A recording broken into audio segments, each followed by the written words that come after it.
Award-winning songwriter, singer, and producer, The Dream. The Dream is in the building. Ooh, how could I have arranged for a special gold mic like you? It's no fair. Would you like to use my mic? Let's change. That was very suggestive. Okay. I like this mic. Thank you. I feel special now. You're welcome. I did. Congratulations, man. Foreplay. Thank you. I Finally appreciate it. out. Finally. How do you feel? Relieved. Because before you had a mixtape out, and I was like, great, he's getting us prepared for the album, which is coming like really soon. Then it was kind of like a delay. Yeah, well, that was due to people who, a lot of people don't know how the music business works, and at that particular time, after I released my last studio album, which was Love King, L.A. Reid had decided to go to Epic at that time. So it was a long time before we had even a chairman, and even till this day, we still don't have a president. So. Oh, what's going on with that? Have you been considered? Has your name been tossed around? Oh, no, I don't want to be a president, no. No? Oh, no. Because you're so knowledgeable. You know, you've been the artist. You know how to arrange things, get people going, production, all that, no? Okay. All right. No. I've got to say that one of my favorite tracks that you did come out with, I believe it was on the mixtape, was it Dope Chick? Yeah. Why did it actually that didn't come out on the you're talking about 1977, right? Yes. No, that just Dope Chick and Rock actually were just singles I was putting out, and it was more so because I couldn't hold it in. I was like, I'm just gonna put it out. That got me ready. I was like, you know what? If this is what the feel of the album's gonna be like, I was ready? so ready. Yeah. You was ready to go? You was ready to turn up? I was ready to turn up. I think so. You look like you turned up already. Thank you. Is that a good thing? Definitely. You know what? You have a track on your album, Turned Up. Beyonce, Oh, 2 yeah. Chainz. Yeah. Explain Turned Up, because when I first heard it, I was like, okay, this is what we're rocking with for the next how many years? I'm over the term turned up already, and now your song is called Turned Up. Yeah, it's called Turned. But, Turned. But yeah, no, we just still felt real nice and ratchet and in the mood. So You're so we ratchet. decided to keep everybody right there so we could take full advantage of the ratchetness that's going on. In the ratchet I'm sure zone. the whole summer is going to be full of ratchet clothing and all of that type of stuff. So we want to be the theme song behind that. You know what? Speaking, it's funny you brought that up. First of all, congratulations on your Grammy. Thank you. I bet you I can guess what you're going to bring up. Let me think. You know what I'm about to talk about, right? Of course. Jay-Z was up there. You went up there. He had on this nice little suit, you know. And He you had came a up, suit and tie on. He had on a suit and tie. And then you were just like, you know what? I don't care. I'm wearing all my chains at the same damn time. And I'm going to wear a Boys in the Hood cap. And a beanie under it. And a beanie. Just all of it. Just all the ratchetness at the same time. All that ratchetness at the same damn time. Tell me why. I didn't really think about it. I don't think anybody would have thought about it if Jay didn't say anything. But it's just like, oh, How my could he God, not? Jay Let me see. I think I have a said quote something. Oh, here. my What did God. Jay say exactly? Let me see from my research here that I did. Go on your research. He said, I like to thank the swap meet for his hat, poking fun at your hat. And then you said that Beyonce wanted some too. Yeah, well, that's probably why it was set up in the first place. It was like, oh, yeah, you like his hat? Oh, okay, cool. When I get up here to stage, you ain't going to like it no more. Now, in case you guys don't know his resume, let me just run it down real quick, because I didn't even know that you worked with this many people. I mean, some people go hand in hand. I mean, like Jay Holiday, we know that. Sierra, Mariah Carey, Celine Dion. Yeah.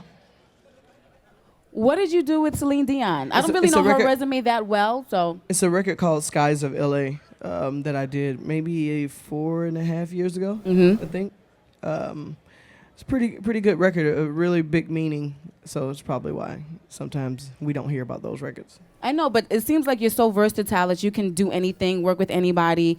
I think I saw, did I see Sting on here, or was I? I hope so. Yeah, it was a record I did actually for Nicole that featured Sting. I forget the name of that record though, but it was a while ago too, maybe 5 years ago. Now, you've worked with so many artists. Who would you say that you have the most fun working with besides Jay-Z and Beyonce, of course? Most fun? Ooh. I'm having visions. Visions of? Oh, yeah. It just depends on what night it is. It can be a Rihanna night. What's Rihanna like in the studio? Exactly how she is in real life. Yeah. I mean, you know, Instagram kind of gives you the whole Just thing. raw, We just buzzing, you know. no holds barred. No. B is always delightful because we're kind of the same person. She's a Virgo, I'm a Virgo, so we're real perfectionists when it comes to certain things. So That's always fun.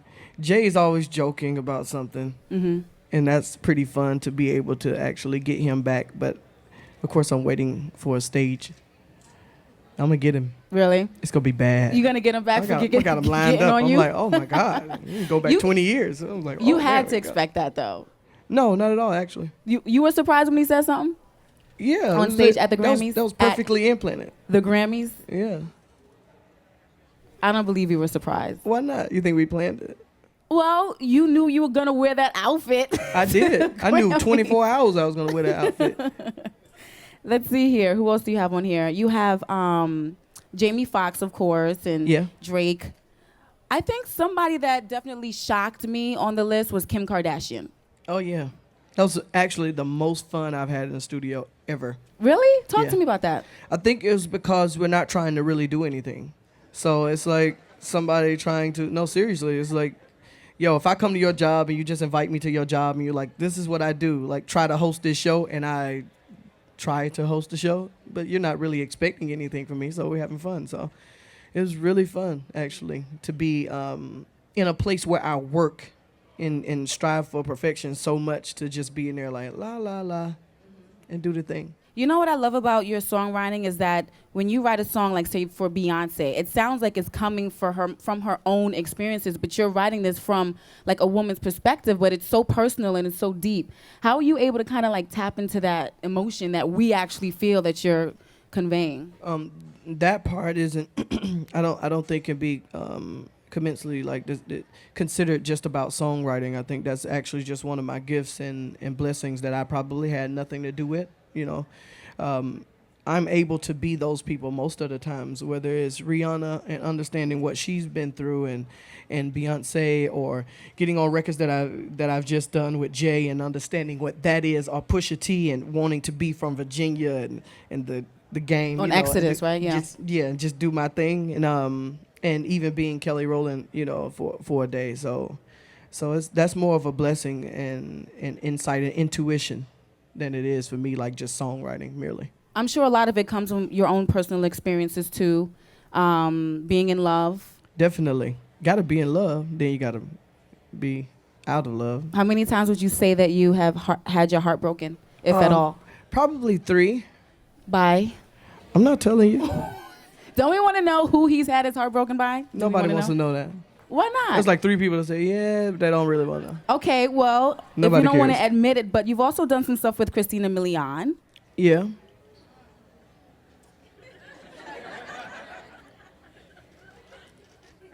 It just seemed like a whirlwind marriage. You guys got married like 2 times. I was balling, man. I was out of control.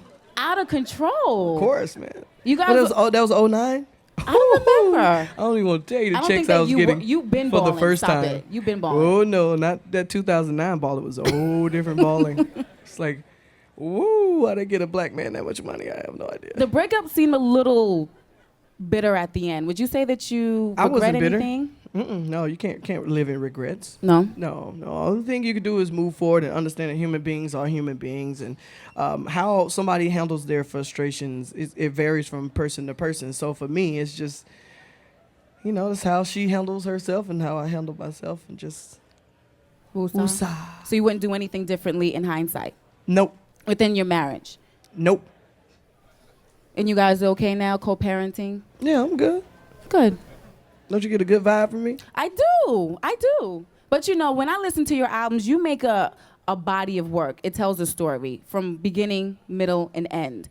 And it seems like you go through like this emotional torment from like being ratchet, being in love, breaking up, being bitter and upset.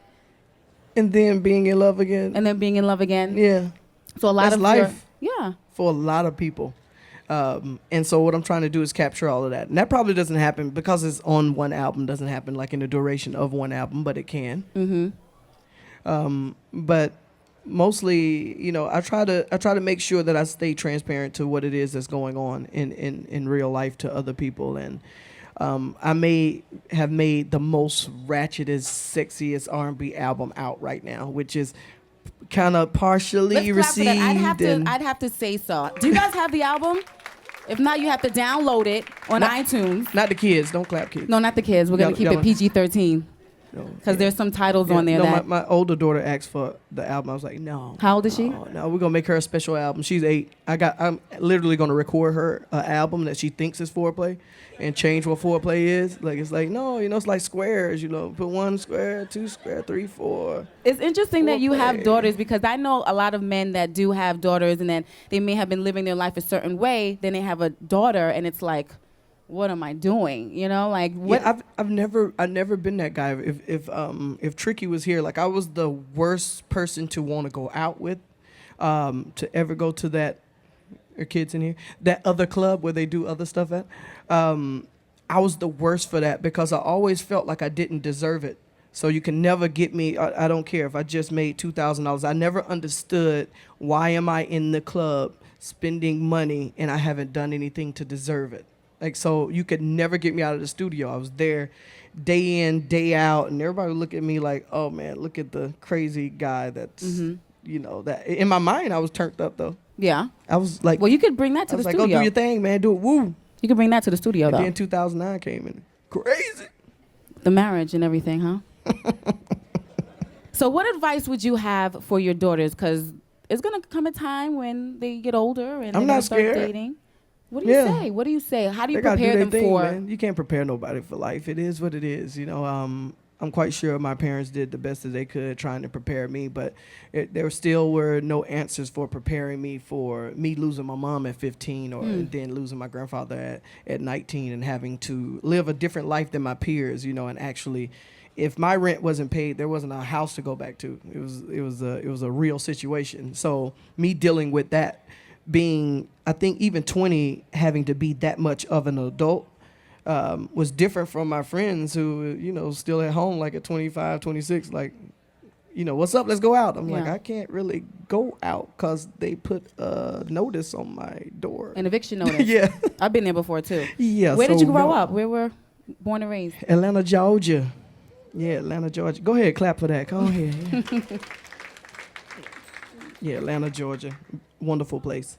Now, you came up to Hot 97, and I kind of eavesdropped in on the interview, and your name, Nash, goes far back, like, to some sort of history that I didn't even know of.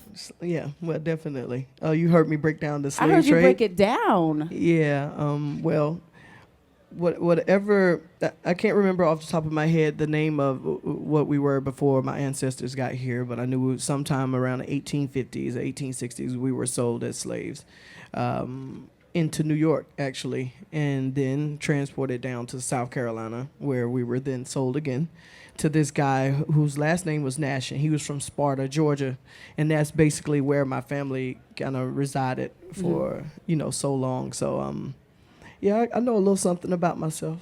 So you had, would you say, humble beginnings, like?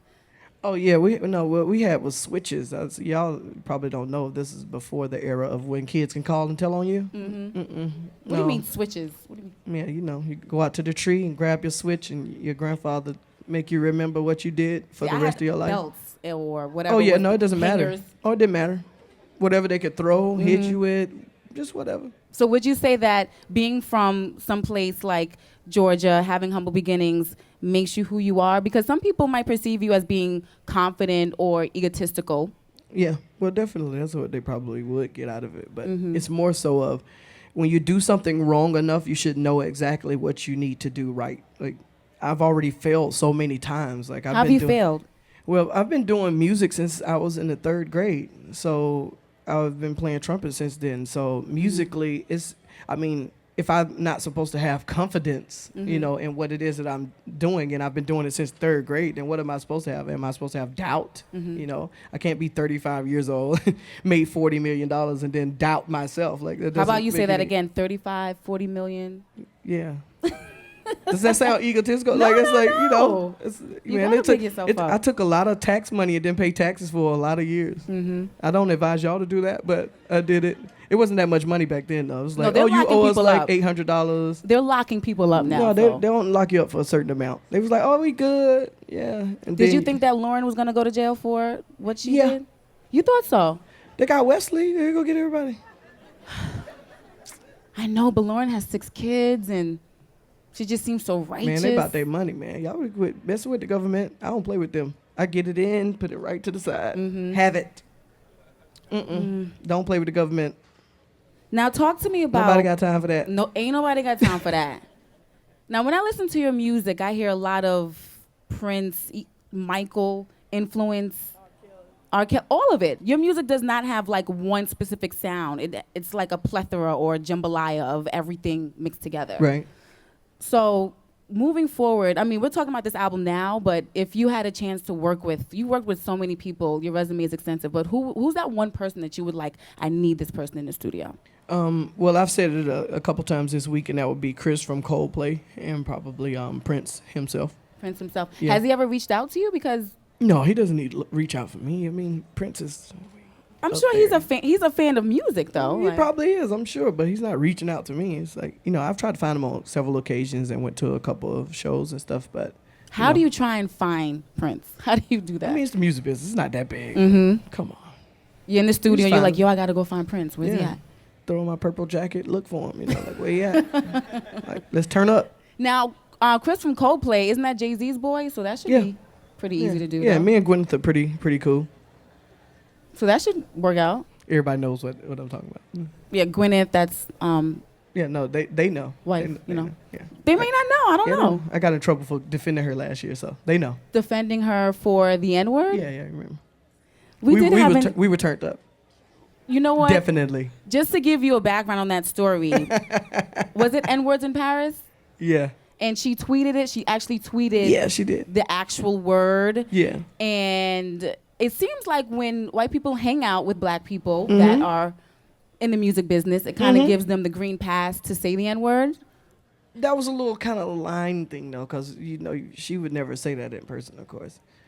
Unfortunately, we named the song that. So it's like, kind of like a trick. It's like, you said it. Like, no, you named it that. So I really get to say it. Like, So it's okay with you. if she says it about a song, yeah, it's the title of the song. You So can't walk up to me like, what's up? Like, what? I'm not go to So jail. when you say turned up, you mean like you inebriated, getting tipsy? Tipsy? out. What's that? No, we go right past that. We're already... Tipsy is what you wake up at because of the liquor the night before. Like, so we wake up there. We're already there. This is life. We're grown people. Like, we need liquor to survive. We got kids too. It's like water. I'm going to take that. That's a quotable. We need liquor to Survive. survive. Oh my God. You know what's interesting? I know some people that don't drink. You know, you're out. You're at a social I environment. don't know those people. Really? Yeah. Do you Yeah. trust those people that don't? No, Drink? I don't. I think something's wrong with them. Because it's like you're getting tipsy or past tipsy, as you call it, and then it's Yeah. like, well, don't judge me. What you doing? Yeah, and they just look at you like, and they still have on their workout stuff. Like, they have on Nike stuff, and they're like, with their iPods, like, Now this you want to isn't for the run? kids. Like, no, I can barely walk around. Like, okay. I love it. The dream, ladies and gentlemen. Thank you. And now, I think my questions were pretty easy, but it seems like this audience got some loaded questions for you guys, and we're gonna open it up for the Q&A Ain't right no now. such thing as a loaded question for me. It's a loaded question. Bring it on. You handle it in stride. I like it. What's up, Dream? What's up, player? Big fan of yours. Appreciate it. Thanks for the music. Quick question. The Nicki album, are we ever gonna get it? Oh yeah, no, definitely. Oh, you're gonna definitely get that Nicki album, unless something happens to me. God, please don't do it. But no, I've actually was just talking about Nicki, and I wanted to make sure those of you that don't know who Nicki is this actual real person, and a song I made from my first album, Love Hate, and she's become this little cultural thing that everybody asks about, and so I've been actually in talks with a couple movie people and creating her whole existence of what it is and why actually I go up and down a lot. Was that inspired by Darling Nikki from Prince, or No, just no, something no. separate? No, this is a whole nother, this is a real Nicole that is inspired by. Yeah. So you go get it. You'll need that money. Uh-oh, he's smiling. He already up to something. I'm just so happy. No. Are you tipsy? No, I'm just Maybe kidding. a little. Are you past tipsy? Past tipsy. I woke up tipsy. Okay, that's what I'm talking about. I know you talk about how you like to, or you're able to be another person, like if you want to be Beyonce or Rihanna or someone. But I'm interested in about how you actually go about writing the music. I know you can get in that zone to be someone, but I'm really interested in how you actually write, and if there's any process at all, or just go in. Oh man, Yeah, I think most of the times I'm considered a rapper when it comes to that, because if I hear a track, or even if I started, or on the way over here in the car, I got in the car and I started thinking about the old records from the 90s, the Luke records and the uptempo records from in Atlanta. What we had was Freaknik, and I was thinking maybe that's our uptempo thing for our genre, which, you know, of course, the music now with the techno sounds and everything. And so immediately I recorded a song in my phone, you know, and that could be a day, you know, of how it works, and it's like 3 minutes. But the idea of whatever it is I'm going to write is going to be there. And then I go into the studio. If there isn't a track made, however, I would have to actually start a track probably on the piano, just depending on what key I'm in and what sound and what emotion I'm trying to get to. And I make sure that a song and its structure never takes more than about 30 minutes, because if it takes more than 30 minutes, it's probably not natural and it's probably not going to be good. Hello. What's up, boo? My name is Joanna. I would like to know, what was your inspiration for this album, and how is it different from your past albums? Okay. Freedom was my inspiration for this album. Freedom, ratchetness, summertime was coming, because most of these records actually got, I would say probably 8 or 9 of them have gotten made in the last 4 or 5 months. And so I've deemed this the ratchet era ever since we made the N-word in Paris song. I was like, oh, if these guys way up here are saying this is definitely we're in a ratchet era, and I'm gonna help everybody get over it, because I'm gonna create an R&B album that actually says that. So it was about freedom and just about being an adult and not putting myself in a box, and actually knowing that I was gonna get blamed for saying certain things that I probably shouldn't be saying as an R&B artist. But okay, next question. Hey, what's up, Dream? What's up? I've been a big fan of your music for a long time, and I wanted to know what the inspiration was for. So in Umbrella, right? There's the Right. eh. In Shorty's a 10, there's that Where did that style come from? Man, that's like I went down to the swap meet and got that, actually. No, but it kind of feels like that in a parallel universe. What happens is when you first get Pro Tools, depending on what things you could download, always think about karma. So certain things you could download that create delays and just shiny stuff on vocals. Whether it's, if I say umbrella and I end with that, then of course you repeat it because it sounds like an echo. But depending on which echo default thing that you have in your computer, which was probably the cheapest one for me, because at the brother pays with my tax money for an Apple computer, you pretty much can't put anything in it. So I was just getting in the habit of creating this thing where I was repeating myself. So it just became repetitive because I just love echoes and I just love how they are. And so that Ella, Ella, Ella, A thing, just as deep as it seemed like it is, it's really not. It's just literally me just repeating something and then being dumb at the end. Like, yeah. I used to call that the dumb part, that everybody's like, oh, I definitely can sing that. Like, A. Yeah, I got it. Good, so, yeah. Hey, anytime I hear a great song, I just got to listen to it over and over again. Yes, ma'am. I was wondering, what was the last song that got stuck in your head that you just couldn't stop listening to? That I couldn't stop listening to. Yeah. You know what? There's a new song, actually, that I can't stop listening to. What's the... Hold on, I can't think of the girls. I don't care. Oh, yeah. I love it. I don't... Oh, my God. That's so great. Because I know they're definitely over tipsy. Like, they're on a whole nother thing that I probably don't do, but they're great. Yeah, so that's stuck in my head. I woke up this morning like, I pushed my car into a bridge. Yeah, love it. I started dancing, but it wasn't good, so I stopped immediately. Dream, what's up, man? What's up, man? First of all, you fresh right now. All right. Secondly, appreciate it. I wanted to know, how could an upcoming artist like myself get in the studio with you? How could you get in the studio with me? Yeah, what I gotta do? Well, there are certain people, if you can find them. I'm not going to point at them right now. They're like, don't you do it. Don't you better not do it. Because I do it to them all the time. Of course, I'm at Def Jam as an executive vice president, not president. We're not doing that. That's too far. And so my number and everything is there. I think it's more so the thing that I want from people is the same thing I expected for myself.